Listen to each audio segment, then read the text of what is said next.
आप सभी को मेरा नमस्कार। ओम नमः शिवाय। हर हर महादेव। आज सभी को ज्ञात है कि आज महाशिवरात्रि है और सभी महाशिवरात्रि पर उपवास रखते हैं।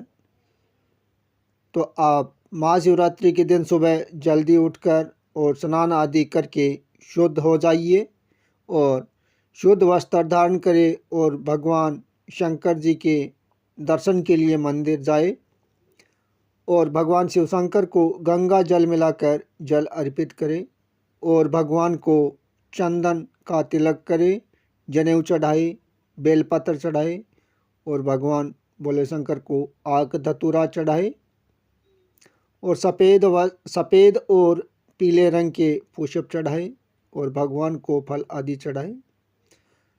भगवान भोले शंकर को धूप दीप से आरती दिखाए और भगवान शंकर की आरती करें और अपनी इच्छा मन ही मन भगवान भोले शंकर के सामने रखे और बोले ओम नमः शिवाय, ओम नमः शिवाय, हर हर महादेव। इस कथा को ध्यान से सुनना है और कमेंट बॉक्स में हर हर महादेव लिखे और चैनल को सब्सक्राइब करें। तो प्राचीन काल की बात है कि एक गांव में गुरु ध्रुव नाम का एक शिकारी रहता था। वह अपने परिवार के पालन पोषण के लिए शिकार करता था। पर क्या होता है कि एक बार उस शिकारी पर साहूकार का ऋण बहुत ज़्यादा हो जाता है। उस शिकारी के द्वारा ऋण न चुका पाने पर उस साहूकार द्वारा उसे बंदी बना लिया जाता है। जहाँ पर उसे बंदी बनाया जाता है वहीं पास में शिव जी का एक मंदिर भी होता है। संयोगवश क्या होता है कि उसी दिन शिवरात्रि होती है। उस मंदिर में शिव जी की पूजा, कथा, मंत्रोच्चारण आदि उस शिकारी के द्वारा सुना जाता है और देखा जाता है। जब संध्या होती है तो उस शिकारी को सेठ बुलाता है कि भाई तुम अपना ऋण कब चुकाओगे। तो शिकारी ने कहा कि अगले दिन मैं आपका ऋण चुका दूंगा, मेरा ये वादा है। तो सेठ उसे कैद से मुक्त कर देता है। अगले दिन ऋण चुकाने के लिए शिकारी धन की व्यवस्था के लिए जंगल में चला जाता है और वहाँ एक तालाब के किनारे बेल के वृक्ष पर वह शिकारी चढ़ जाता है। उस बेल के वृक्ष पर वह चढ़ जाता है, लेकिन संयोगवश क्या होता है कि उस बेल के वृक्ष के नीचे जीर्ण शीर्ण अवस्था में पुराना एक शिवलिंग होता है। जैसे ही वह उस बेल के वृक्ष पर चढ़ता है तो उस शिवलिंग पर बेल पत्थर गिर जाते हैं और वह शिकारी दिन भर भूखा प्यासा उस बेल के पेड़ पर बैठा रहता है। एक पहर व्यतीत होने पर एक गर्भिणी हरिणी तालाब पर पानी पीने के लिए वहां पर आती है। शिकारी ने उसे देखकर धनुष बाण उठा लिया।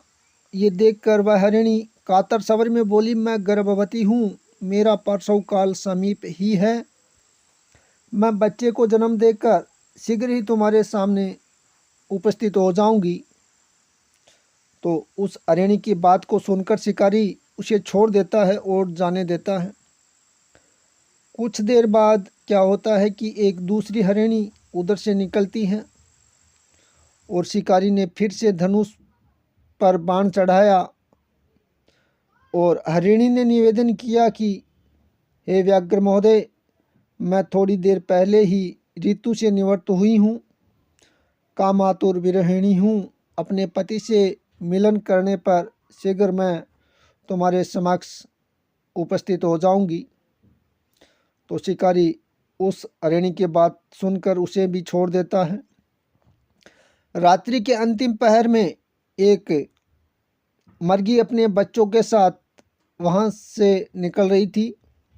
शिकारी ने शिकार हेतु धनुष पर बाण चढ़ाया। वह तीर छोड़ने ही वाला था कि वह मर्गी बोली कि मैं इन बच्चों को इनके पिता के पास छोड़ आऊं और फिर मैं तुम्हारे पास आऊँगी, तुम मुझे मार डालना। मैं अपने बच्चों के नाम पर दया की भीख मांगती हूँ। शिकारी को इस पर भी दया आ जाती है और उसे जाने देता है। फिर क्या होता है कि पो पटने को हुई तो एक हिरण आता दिखाई देता है उस शिकारी को। शिकारी उसका शिकार करने के लिए तैयार हो गया। हिरण बोला, हे व्याघ्र महोदय, यदि तुमने इससे पहले उन 3 मर्गियों तथा उनके बच्चों को मार दिया होता तो मुझे भी मार दीजिए, ताकि मुझे उनका वियोग न सहना पड़े। मैं उन तीनों का पति हूँ। यदि तुमने उन्हें जीवन दान दिया हो तो मुझ पर भी कुछ समय के लिए दया कर दीजिए। मैं उनसे मिलकर तुम्हारे सामने आत्मसमर्पण कर दूंगा। मैं तुम्हारे सामने आ जाऊंगा, आप मुझे मार दीजिएगा। मर्ग की बात सुनकर रात की सारी घटनाएं उस शिकारी के दिमाग में घूम रही थी।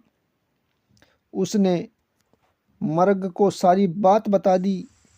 उपवास, रात्रि जागरण, शिवलिंग पर बेल पत्थर चढ़ने से उसमें भगवत भक्ति का जागरण हो गया। उसने उस मर्ग को भी छोड़ दिया और मर्ग वहाँ से चला जाता है। भगवान शंकर की कृपा से उस शिकारी का हृदय मांगलिक भाव से भर गया। अपने अतीत के कर्मों को याद करके वह पश्चाताप की अग्नि में जलने लगा।